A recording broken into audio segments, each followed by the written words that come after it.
En apparence, rien ne ressemble plus à un œuf qu'un autre œuf. Mais biologiquement, quel abîme de différence entre un œuf frais du jour, pondu par une poule courant librement dans le pré, grattant le sol, nourri au blé, et celui d'une poule de batterie, véritable machine à pondre, ayant de surcroît traîné pendant 1 ou 2 semaines dans le circuit de distribution avant d'atterrir dans un coquetier. Quel monde de différence aussi entre un légume du jardin familial, cultivé sans engrais chimiques, frais cueillis, et les légumes industriels du supermarché. Je suis bien d'accord, tout le monde n'a pas son jardin potager personnel. Les œufs et légumes frais, vraiment biologiques, ne sont pas faciles à trouver et coûtent beaucoup plus cher. C'est vrai, mais le médecin et le pharmacien ne sont pas gratuits non plus. En cherchant un peu, chacun peut dénicher des fournisseurs sérieux, vendant des produits de qualité biologique très acceptables. Le jeu en vaut bien la chandelle. Il faut de plus, dans la mesure du possible, consommer des aliments vivants, non conservés, quel que soit le mode de conservation. S'il faut absolument recourir aux conserves, choisissons le mode de conservation le moins agressif et dénaturant. L'acupuncture chinoise sait que notre corps n'est pas le même au printemps qu'en hiver, à midi qu'à minuit. Chaque saison nous apporte aussi ses aliments. En automne, mangeons des châtaignes et des noix, par exemple, mais non des fraises. Les aliments vivants étant soumis aux mêmes influences saisonnières que notre corps, notre régime sera plus équilibré en préférant les produits de la saison. Un autre principe de base consiste à préférer les aliments provenant de la région où je vis. Les produits de la saison et de ma région sont en équilibre biologique avec mon organisme, ou du moins plus équilibrés que des produits exotiques et ou hors saison. Nos ancêtres fermiers se nourrissaient des produits de leur sol et de la saison. Mais le citadin moderne, habitant près de la place de la Concorde par exemple, ne mangerait pas grand-chose s'il devait respecter ce principe. Il n'empêche qu'il peut toujours choisir, parmi ce qu'on lui propose, les produits qui répondent le mieux à ces 2 critères de base, de saison et du pays. De plus, entre le potager et l'assiette du paysan de nos campagnes, voici encore 50 ou 60 ans, il n'y avait pas la longue chaîne industrielle alimentaire. Le paysan consommait ses propres produits, de saison et sans grande transformation. Seule la cuisson intervenait. Je ne dis pas que la cuisson constitue la formule idéale. Je me borne à constater que c'était à peu près la seule modification que subissaient les aliments du paysan. Voilà tout. L'industrie, elle, déséquilibre les aliments à la fois par soustraction et par addition, sans parler du mode de production de l'aliment lui-même. Toute soustraction ôte fatalement des composants vitaux, essentiels à notre santé, tandis que les additifs sont rarement bénéfiques, conservants, colorants, etc. Même le sel n'est pas anodin. Plus l'aliment aura été dénaturé, moins il sera apte à entretenir la vitalité. Il faut une certaine variété, tout le monde semble d'accord, mais il ne faut pas confondre variété et cacophonie gastronomique. Plus un repas est simple, comportant un nombre réduit d'ingrédients, plus il a des chances d'être bien accepté par le système digestif et correctement assimilé. Notre estomac n'a pas été conçu pour digérer des mixtures abracadabrantes. Certains aliments étant incompatibles entre eux, à qualité égale, la composition d'un repas a aussi son importance. Il y a des combinaisons alimentaires désastreuses. Il faut apprendre à les connaître. L'industrie alimentaire ne détient pas le monopole de la dénaturation des aliments. La ménagère dispose de divers moyens de préparation des aliments et choisira la plus douce. La cuisson à l'eau est moins agressive que la friture. La cuisson à l'étouffée est préférable à tout autre, car elle entame le moins les qualités vitales des aliments. Tous les animaux, poissons, oiseaux, mammifères, insectes, bactéries vivant dans la nature sont crudivores. Ceci devrait aussi être le cas pour l'être humain. Toutefois, depuis des millénaires, l'humanité cuit ses aliments et s'y est plus ou moins adaptée, surtout habituée. Il n'en demeure pas moins que les crudivores sont le plus près de la vérité biologique. En pratique, cependant, il est difficile d'observer strictement ce principe, dans la majorité des cas. Toutefois, tout ce qui peut être mangé cru devrait l'être. Pourquoi cuire systématiquement les épinards, par exemple, alors qu'ils sont délicieux en salade?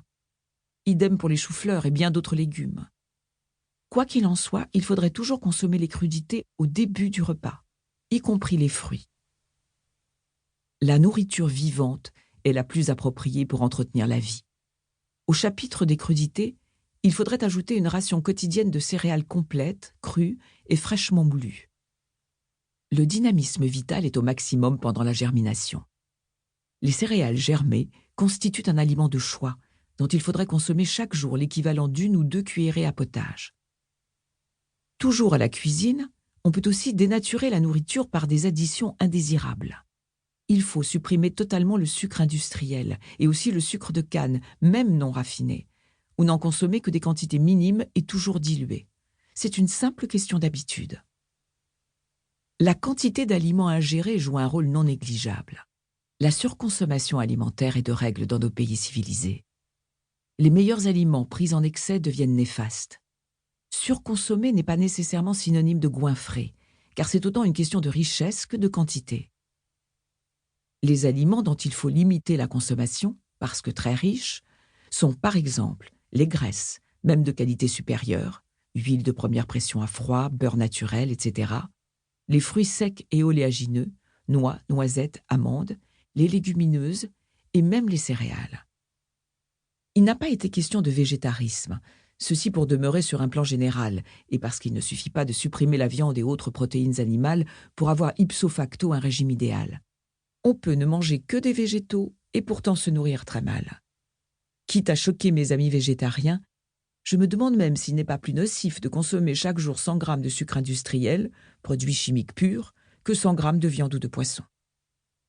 Enfin, dernier point, et non le moindre, l'amour avec lequel la nourriture est préparée, l'ambiance calme et agréable qui devrait régner à table, ainsi que la mastication lente et respectueuse des aliments, quels qu'ils soient. Sans doute, ce dernier point, si simple, si évident, à la portée de chacun, est-il un des plus difficiles à observer. Je vous avoue me surprendre trop souvent mangeant trop vite. Ce qui précède est sans doute incomplet et imparfait, mais je suis cependant persuadée qu'en l'appliquant, nous ne sommes pas loin de la vérité. Je crois aussi que quiconque applique ces grands principes a au moins la certitude d'éviter les principales erreurs alimentaires, et comparé au régime conventionnel ordinaire, cela constitue sûrement un progrès spectaculaire. Que manger ? Les lecteurs de la revue Yoga réclament des articles concernant le régime alimentaire que peuvent adopter des Occidentaux qui pratiquent le yoga. Pour satisfaire leurs demandes, nous allons examiner ensemble le problème de l'alimentation dans nos pays civilisés. Pour beaucoup de personnes, il semble ne pas y avoir de problème. On mange tout simplement ce dont on a envie, ou, solution encore plus simple, ce que l'on nous prépare. Le « on » en question pouvant être le cuisinier de la cantine ou du restaurant, ou l'épouse. Pourvu que ce soit bon ou acceptable au goût, et tout est dit. Ce devrait être l'attitude à adopter, se fier à son goût. C'est ce que font les animaux. Si le vautour se délecte d'une charogne, ce n'est pas en se disant qu'il faut bien que quelqu'un se dévoue pour la faire disparaître, mais bien parce que cela lui plaît. Et dans la nature, automatiquement, c'est ce qui lui convient. La viande pourrie, en théorie l'aliment le plus détestable qui soit, devient l'aliment idéal pour le vautour. Chaque être vivant trouve dans son milieu la nourriture adaptée à sa constitution, et c'est elle qu'il préfère. Mais pour l'être humain, ce n'est hélas plus le cas.